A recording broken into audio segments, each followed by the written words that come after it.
장미경의 건강이 급격히 나빠졌다는 소식이 동네를 빠르게 돌았어요.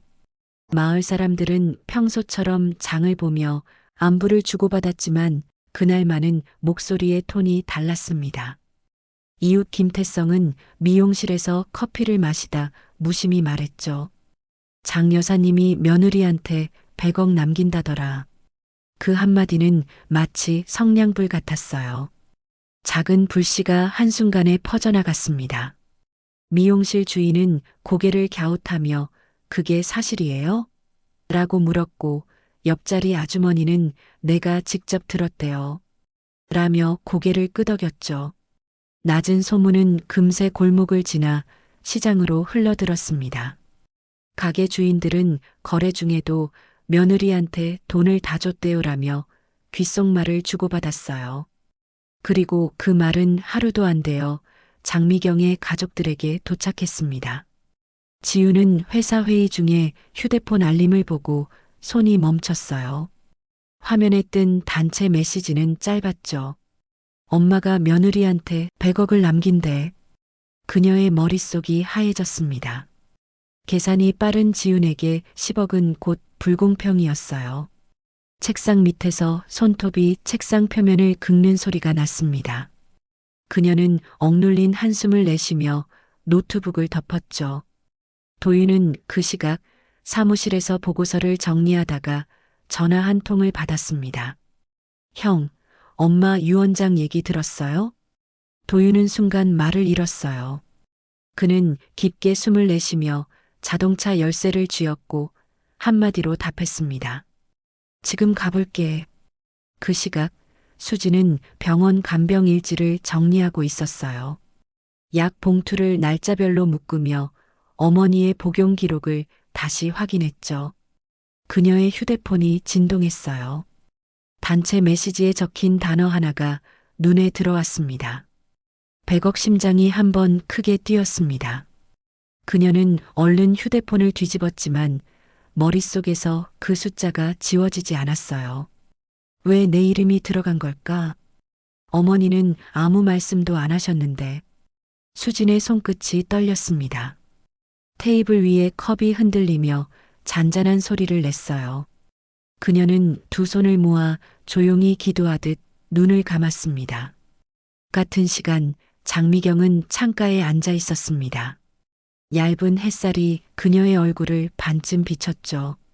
그녀는 천천히 자리에서 일어나 서랍을 열었습니다.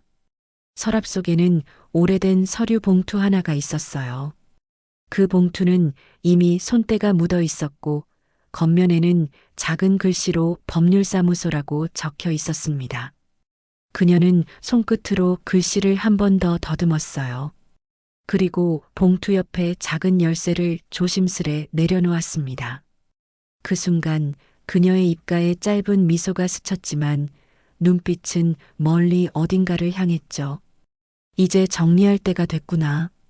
장미경은 그렇게 혼잣말을 하고 다시 의자에 앉았습니다. 창문 너머로 바람이 들어와 커튼이 살짝 흔들렸습니다. 햇살이 봉투 위를 스치며 반짝였고 방 안의 공기는 묘하게 정적이 돌았어요. 그녀는 조용히 숨을 들이마시며 창밖의 나무를 바라보았습니다. 그날 밤 집은 잠잠했지만 누군가의 마음속은 요동치고 있었어요. 도윤은 침대에 누워 천장을 바라봤습니다. 지우는 휴대폰을 내려놓고 어두운 방 안에서 눈을 감았죠.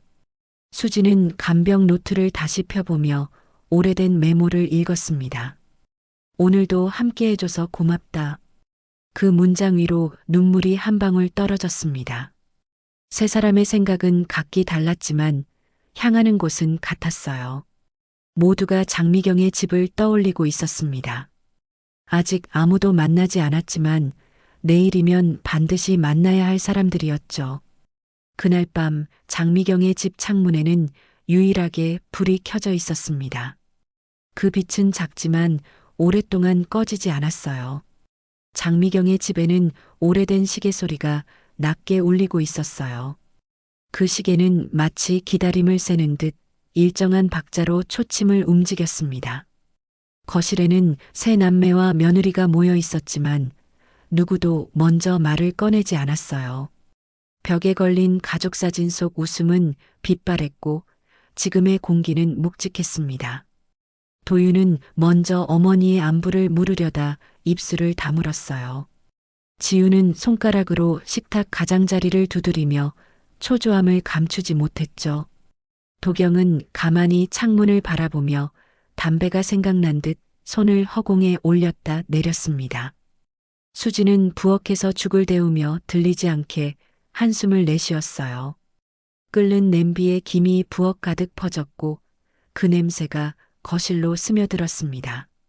그때 방 안에서 장미경이 천천히 걸어 나왔어요. 그녀의 걸음은 느리지만 단단했습니다. 손에는 작은 열쇠 하나가 쥐어져 있었고 반쯤 떨리는 손끝이 보였죠. 다 왔구나. 장미경은 짧게 말하고는 식탁 앞에 앉았습니다. 그녀는 봉투를 바라보지도 설명하지도 않았어요. 그저 손끝으로 열쇠를 굴리며 생각에 잠긴 얼굴이었습니다.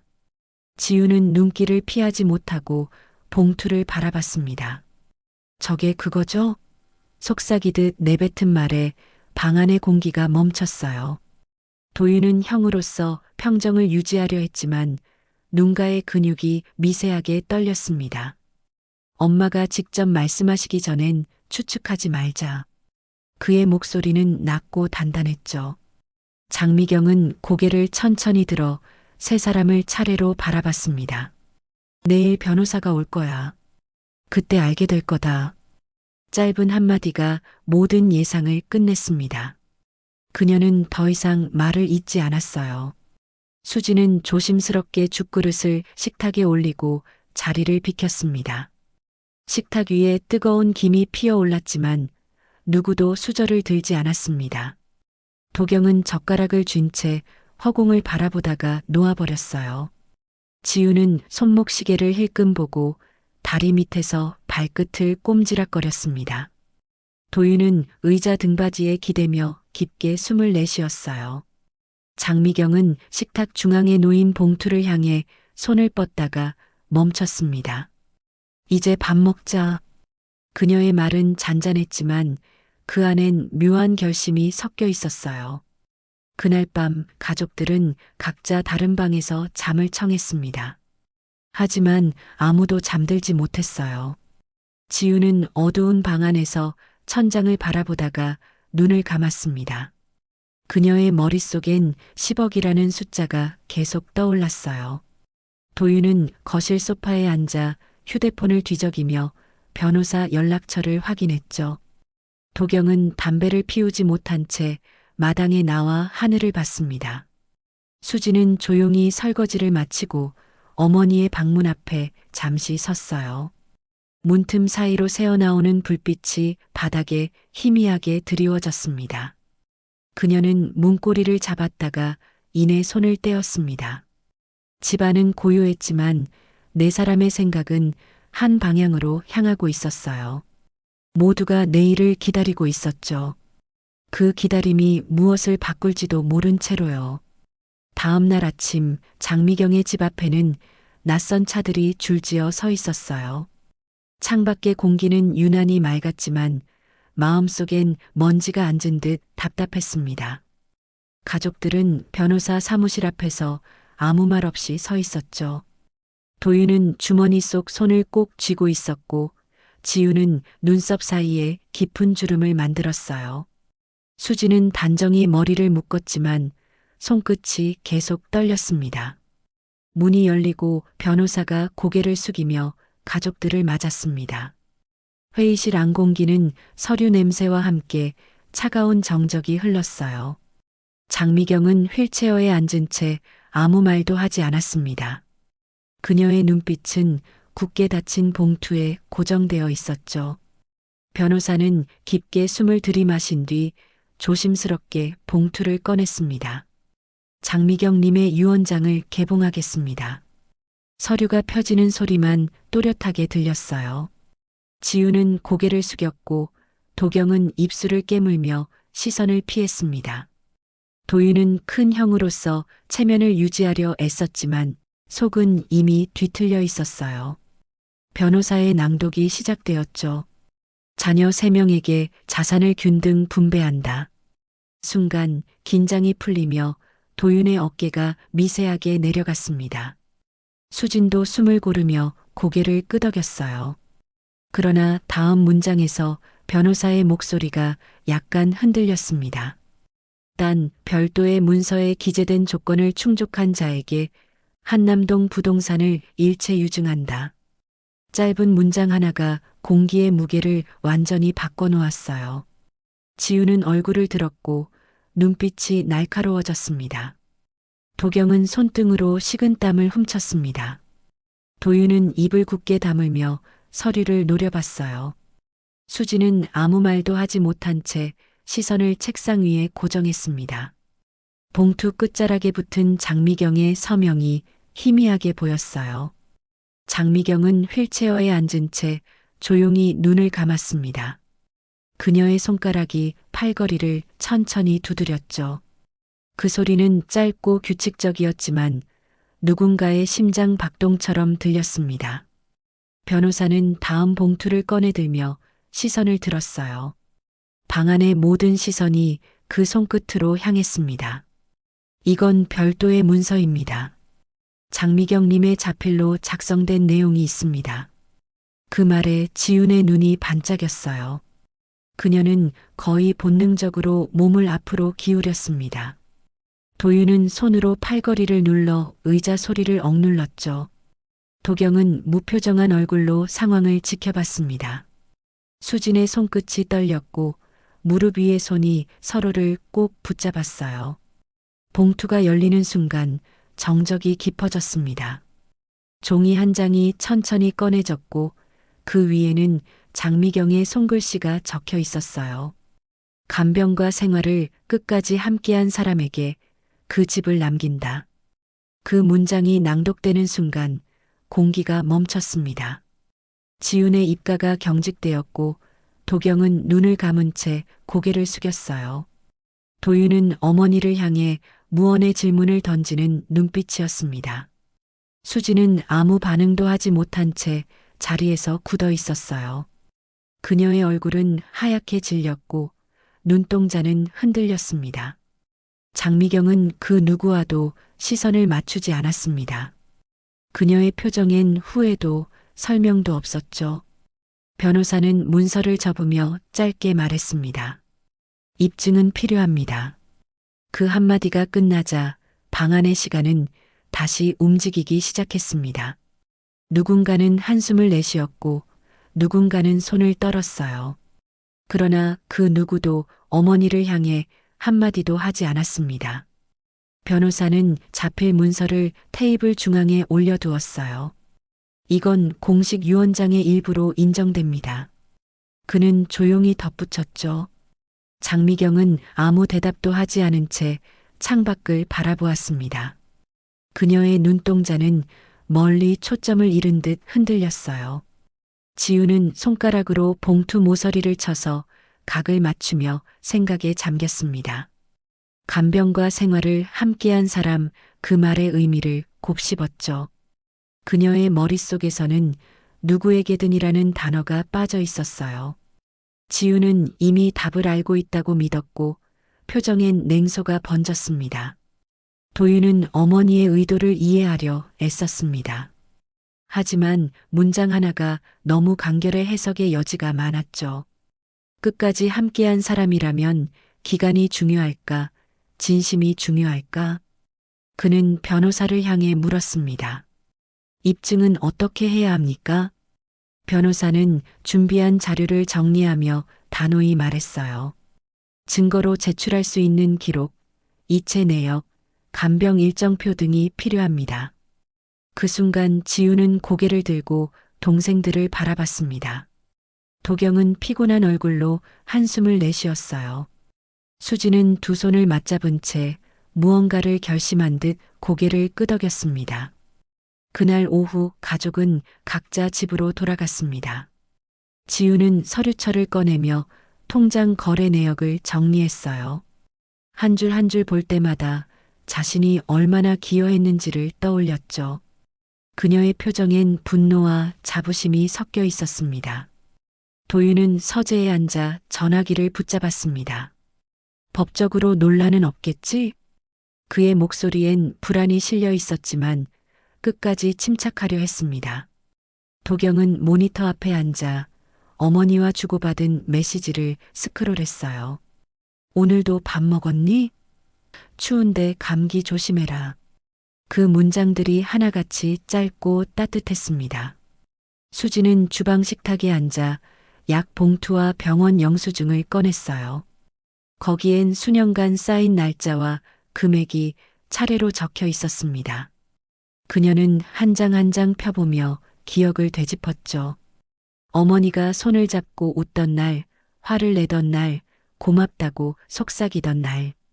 수진의 눈가가 천천히 젖었습니다. 그러나 곧 종이를 닦아내듯 손등으로 눈물을 닦았어요. 증거로 보여야지 감정으로는 안 되니까. 그녀는 작게 중얼거리고 다시 봉투를 정리했습니다. 책상 한켠엔 유언장 확인 회의 3일 후라고 적힌 메모가 붙어 있었어요. 조용한 밤, 시계 초침만이 방 안의 유일한 소리였습니다. 증거를 준비하라는 말이 떨어지자 가족들은 각자의 자리에서 바쁘게 움직였어요. 지우는 책상 위에 서류철을 쌓고 컴퓨터를 켰습니다. 프린터가 돌아가는 소리가 방 안을 채웠죠. 병원비 이체 내역과 송금 영수증이 한 장씩 뽑혀 나왔습니다. 그녀는 종이를 가지런히 정리하며 이 정도면 충분하다고 생각했어요. 하지만 마음 한구석에서는 어머니의 표정을 떠올리고 있었습니다. 도윤은 거실 식탁에 앉아 자료를 모았습니다. 형제 간 싸움을 막고 싶었지만 이미 각자의 믿음이 달랐죠. 그는 한숨을 쉬며 서류를 폴더에 넣었어요. 엄마의 뜻은 단순했을 텐데 그는 낮게 중얼거렸습니다. 도경은 노트북 앞에서 통화 기록을 정리하고 있었습니다. 어머니와 주고받은 메시지, 사진, 영상이 화면에 뜨고 또 떴어요. 그는 키보드 위에 손을 올렸다가 멈췄습니다. 이건 증거일까, 추억일까? 그 생각이 머릿속을 맴돌았어요. 결국 그는 가장 오래된 통화 기록만 선택해 저장했습니다. 도경은 화면을 닫으며 깊게 숨을 내쉬었죠. 창문 밖에서는 겨울비가 내리고 있었습니다. 작은 물방울들이 유리창을 타고 흘러내렸어요. 그는 그 빗방울처럼 마음이 무너지는 걸 느꼈습니다. 수지는 부엌 한쪽에 앉아 약 봉투를 정리하고 있었어요. 날짜가 적힌 라벨은 손때로 희미해졌습니다. 그녀는 낡은 간병 노트를 펴서 한 장 한 장 넘겼어요. 아침 복약 완료, 열 재측정, 통증 호소 없음. 짧은 기록들이지만 그날의 냄새와 표정이 떠올랐습니다. 수지는 눈을 감고 잠시 멈췄어요. 이건 내 증거이자 내 시간이지. 그녀는 스스로에게 속삭이듯 말했습니다. 손끝이 떨렸지만 노트를 다시 덮고 서류 봉투에 넣었어요. 그녀의 움직임은 조용했지만 단호했습니다. 그날 밤 장미경의 집은 고요했어요. 시계 초침만이 방 안의 공기를 자르고 있었습니다. 지우는 프린터 옆에서 서류를 세어보며 커피를 마셨죠. 도윤은 전화기를 들었다 놓기를 반복했어요. 도경은 소파에 앉아 눈을 감은 채 어머니의 목소리를 떠올렸습니다. 수지는 서류 봉투를 가슴에 안고 조용히 기도했어요. 모두가 각자의 방식으로 준비를 끝냈습니다. 그러나 마음속엔 같은 문장이 떠올랐어요. 누가 끝까지 함께했는가? 그 질문은 밤새도록 꺼지지 않았습니다. 회의실 안은 빛이 차단된 듯 어두웠습니다. 가족들은 서로 마주 앉았지만 눈을 맞추는 이는 없었어요. 테이블 위엔 봉투 하나와 작은 USB가 놓여 있었습니다. 변호사가 손끝으로 그것을 가리켰죠. 장미경님의 영상 메시지가 남아 있습니다. 그의 목소리는 조용했지만 방 안의 긴장은 더욱 짙어졌습니다. USB가 노트북에 꽂히자 화면이 깜빡이며 켜졌어요. 모두의 시선이 동시에 스크린으로 향했습니다. 수진의 손이 무릎 위에서 미세하게 떨렸고 지훈의 눈동자는 냉정하게 고정되어 있었죠. 도윤은 숨을 들이마시며 화면을 응시했습니다. 영상 속 장미경은 병실 침대에 앉아 있었습니다.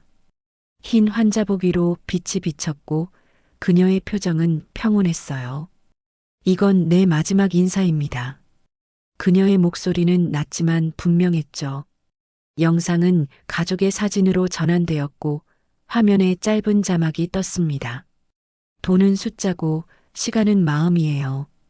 그 문장 아래엔 수진이 약을 챙기는 모습, 지훈이 송금하는 내역, 도경이 통화하는 장면이 차례로 이어졌습니다. 각 장면마다 조용한 피아노 음악이 배경으로 깔렸어요. 모두가 말을 잃은 채 화면을 바라봤습니다. 눈빛 하나하나가 과거의 시간으로 되돌아가고 있었죠. 영상은 잠시 멈추었다가 다시 장미경의 얼굴을 비췄습니다. 그녀는 한참 동안 말이 없었어요. 그러다 미소를 지으며 마지막으로 말했습니다. 누가 내 곁에 있었는지 그건 내가 다 알고 있습니다. 그녀의 목소리가 끝나자 화면은 천천히 어두워졌습니다. 정적이 방 안을 가득 채웠어요. 변호사는 노트북을 닫으며 서류를 정리했습니다. 이 영상은 조건부 유증 판단에 참고됩니다. 그의 말에 도윤이 고개를 들었습니다. 하지만 누구도 입을 열지 않았어요. 지훈은 주먹을 꽉 쥔 채 시선을 돌렸습니다. 도경은 의자에 몸을 기댄 채 눈을 감았어요.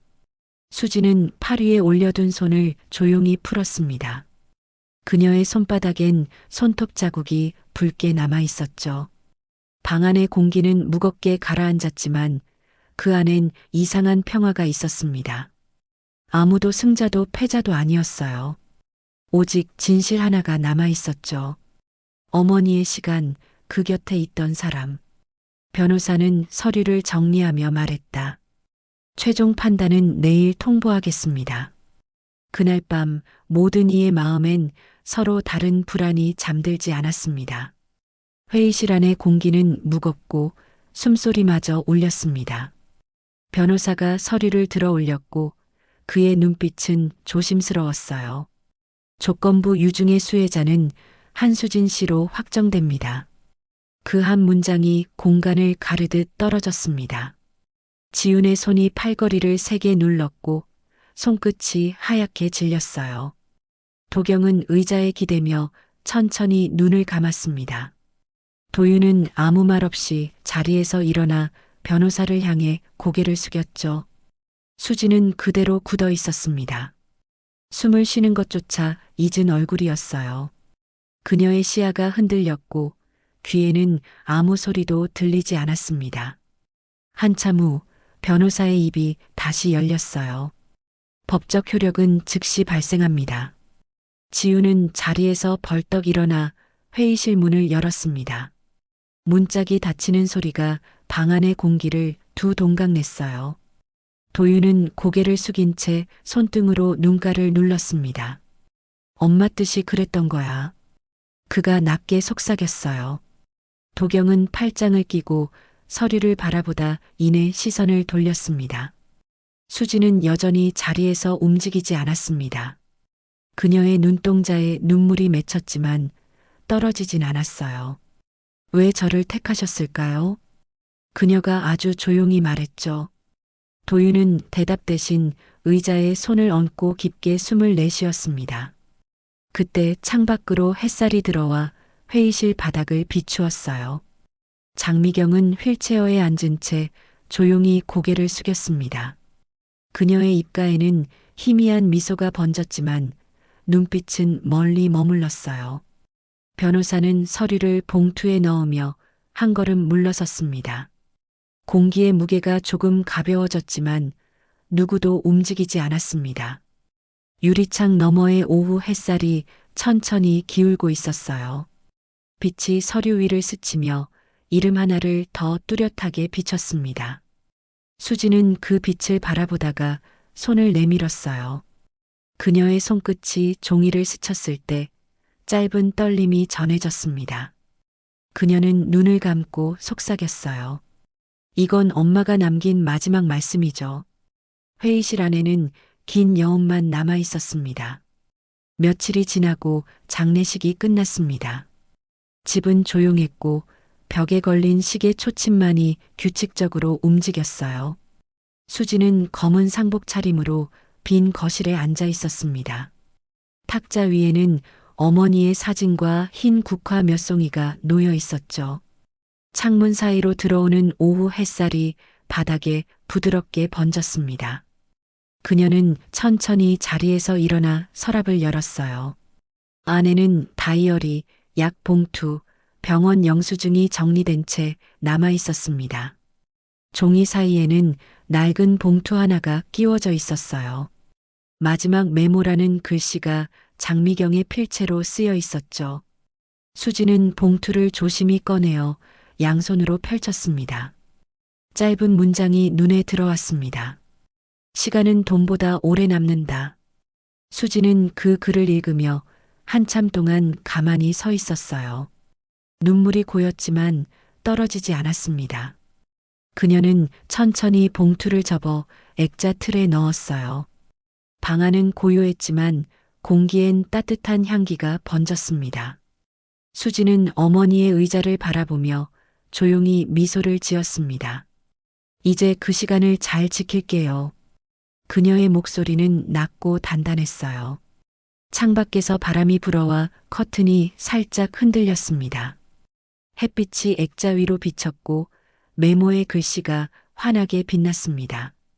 지우는 집 앞 골목에 멈춰서서 창문을 바라봤어요. 그녀의 눈에는 미묘한 미소가 떠올랐습니다.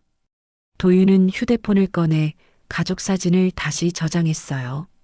도경은 SNS에 시간은 마음으로 남는다라는 문장을 짧게 남겼습니다. 그날 저녁 하늘은 붉은 노을로 물들었어요.